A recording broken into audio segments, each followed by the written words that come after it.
us see what is happening in our schools in a spiritual and a natural sense. Because the reality is, in our schools, and this slideshow, indoctrination in education, what we have to understand is that there is no neutral ground.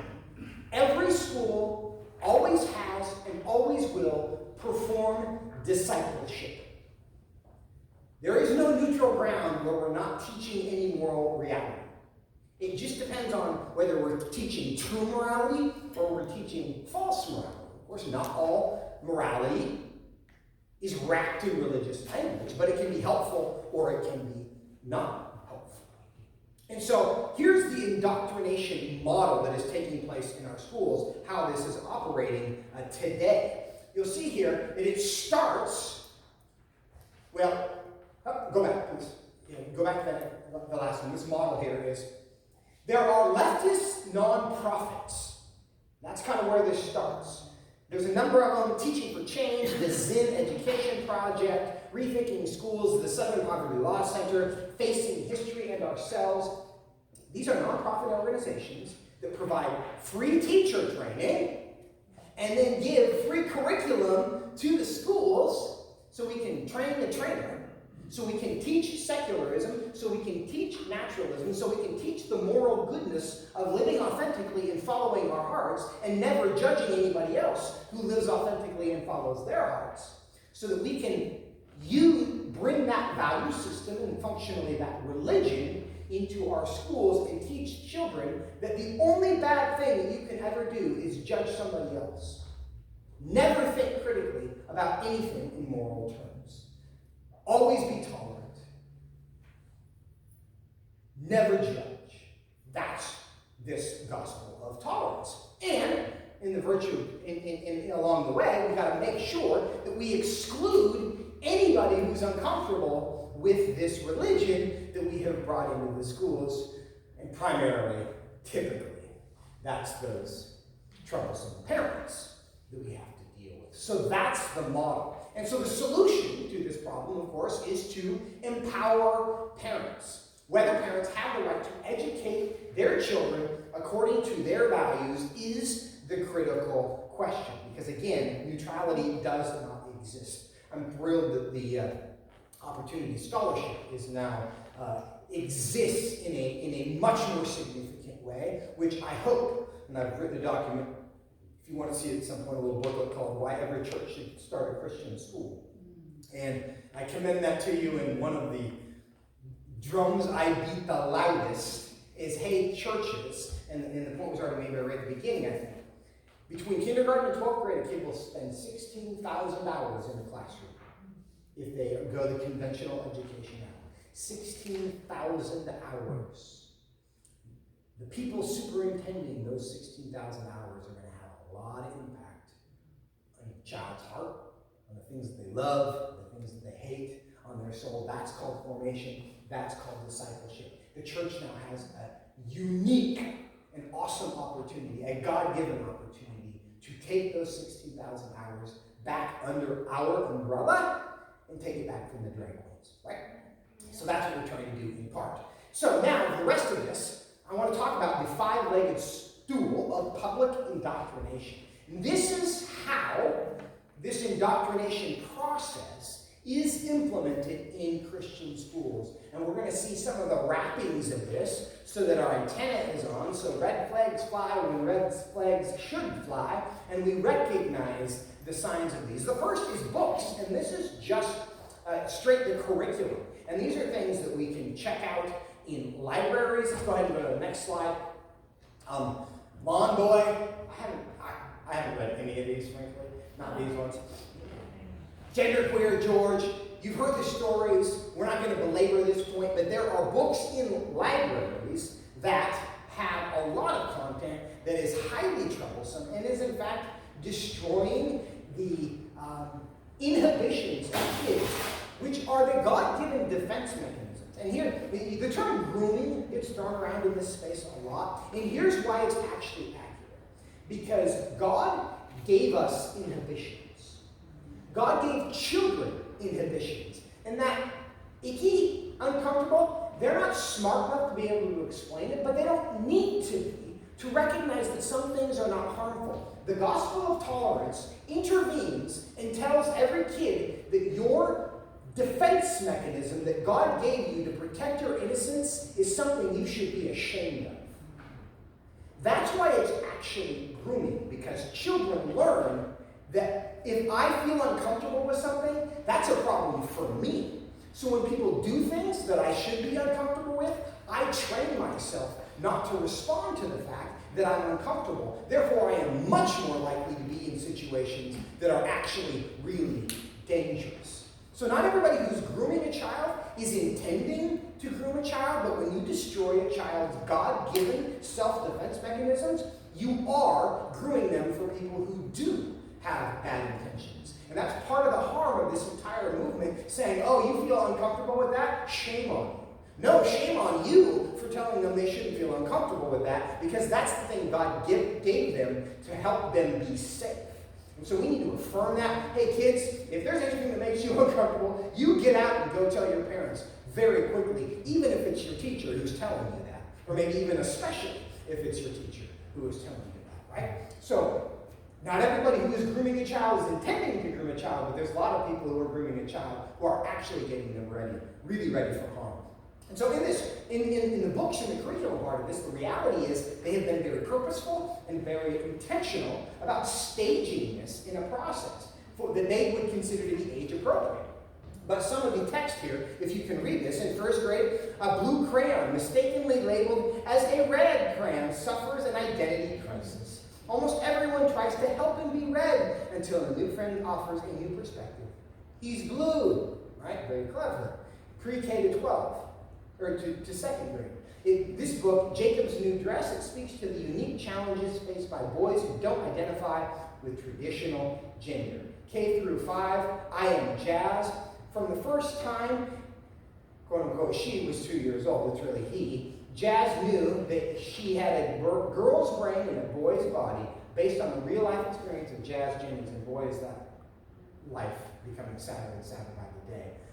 They turned him into like this little kind of celebrity at a very young age, and of course, they continue. Their 15 minutes comes up, and the consequences are done to them.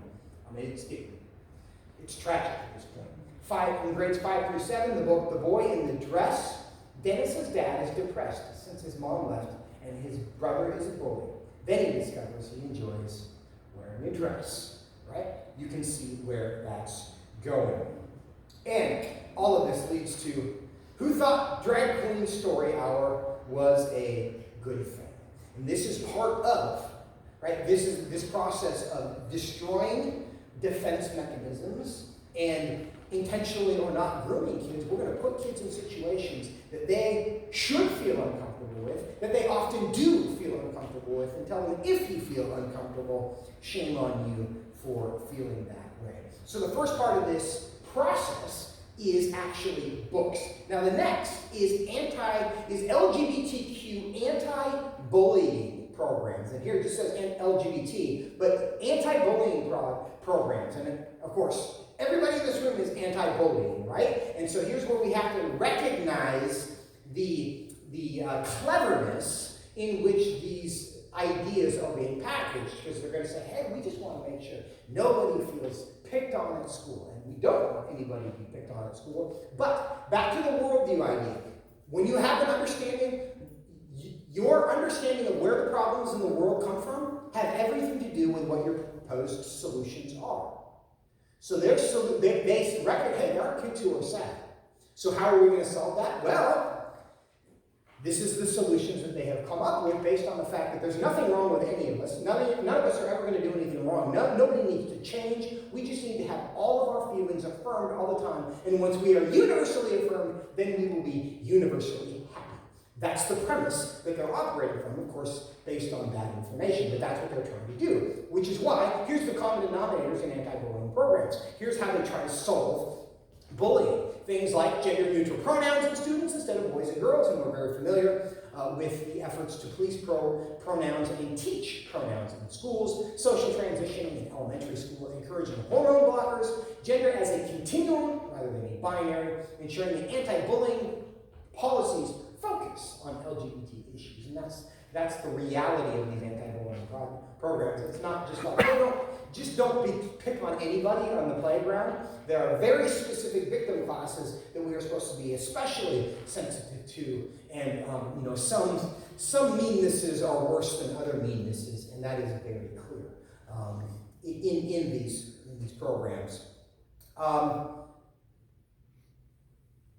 The next slide. This is coming straight from the Human Rights Campaign. If you don't know what the Human Rights Campaign is, they are the biggest LGBT advocacy organization in America, and they are one of the organizations kind of bringing that curriculum. We talked about that earlier in the presentation. The curriculums that are being presented, targeted and written for K through 8 grade school children, creating LGBT and gender inclusive schools, quote unquote, supporting transgender and non-binary students. So you have advocacy organizations bringing curriculum into the schools designed for the purpose of making your children see the world in their materialist, naturalist way.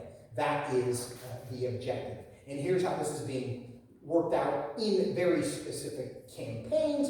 Pride Education in Orange County in 2023. You can see what they're reading there.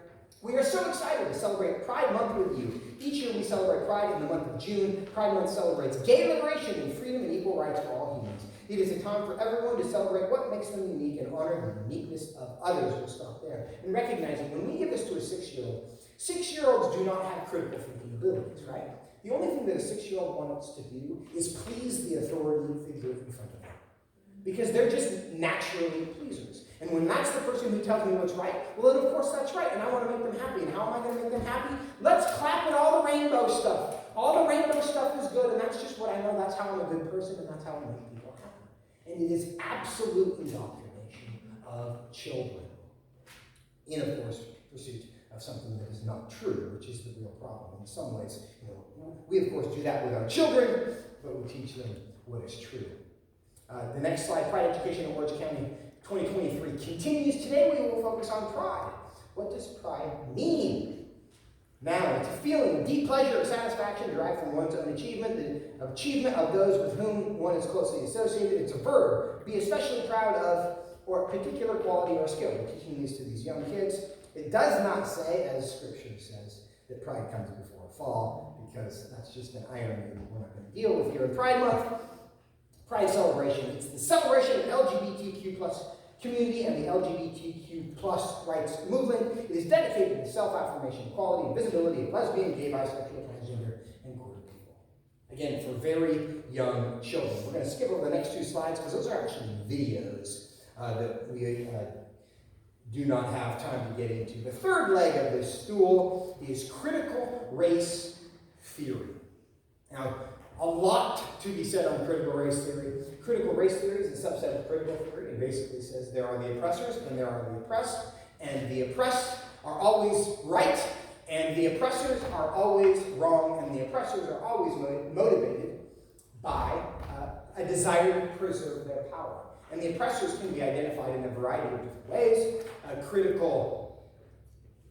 The original critical theory is Marxism, which says the oppressors are defined by their wealth. Then they have critical gender theory, which means the oppressors are defined by their gender. And critical queer theory says the oppressors are defined by their sexual orientation. Critical race theory says that the oppressors are defined by their skin color. And all of that working together is what we see as intersectionality. But that being pushed into our schools, on the next slide here, you're going to see a tweet from Samantha Sherrill, who is actually an employee at a Leesville Elementary School, I think it is. She's in Raleigh. And I think it's the slide. Go back 1 slide, please, if you would. Okay. Back. The other back. Are we missing that? Do you not have a slide? That's the one. Okay, the red one there. That's the one I'm trying to get to. There we go. Social justice standards. And I know it's very small, but it's highlighted on here. This is a teacher in a Raleigh-Wake public school district tweeting out pictures of the social justice standards of teaching tolerance and anti-bias from the Southern Poverty Law Center. And here she's saying, I'm spending my day with something equity and tolerance, or learning how to implement social justice standards into my curriculum. So she spends the day learning how to think like this other body we lost in her, takes it back to the elementary school in the Wake County Public Schools, teaching things like this diversity inventory, which asks students to identify themselves, their school, their teachers, their close friends, their doctor, their family, and their neighbors according to the following categories: gender, race, age, sexuality, ability, religion, socioeconomic status. The last thing in the world that a 7-year-old needs to be thinking about is any of this about their just training little critical theorists, little Marxists. How about I categorize everybody in my class as either different or other than me? What's the great thing about the gospel? The gospel teaches us that the most important thing about me is exactly the same as the most important thing about you. We were created in the image of God. We all sin and are in need of Jesus, and redemption is available to us. That's the most important thing about me, which makes me the same as everybody I'm ever going to meet. You train somebody as a little critical theorist, what's the first thing they start doing? Well, I'm a white, non-binary, woman, so you're a man, you're hetero, whatever that is, right? Suddenly you're initiating conflict by teaching people to think in terms of others. You're different than me, you're against me, you're trying to oppress me, I'm a victim, we're at war, we're at conflict, we're 8 years old, we didn't even know that, but now that we know that, let's fight. Right? It's just a terrible way to grow up thinking. But that is the goal and, in fact, the impact of this. Wake County Office of Equity and Inclusion spends $1 million per year on DEI training for their students. And you can see here on the next slide how this all comes together. You have the Soviet Union, you have BLM, and you have Wake County Public School Systems. Right? It is not coincidental that they end up with some of the similar slogans because they're motivated by some of the same ideas. The fourth way in which these work together are in athletics. You have here Riley Gaines and Leah Thomas, probably the best illustration of this conflict in sports. Of course, in North Carolina, this problem has been fixed, and this is testimony. And you heard earlier, Corey talked about Peyton McNabb and her situation of actually being injured in a volleyball game because she was forced to play against a male. But fortunately, HB 574, the Fairness in Women's Sports Act in North Carolina was passed, and NC Values had a lot to do with that. So thank you, Corey, and thank you, Tammy, and the whole team for making that a reality. But this is one of the ways that this movement is being brought in. And the final that we're going to talk about is sex education.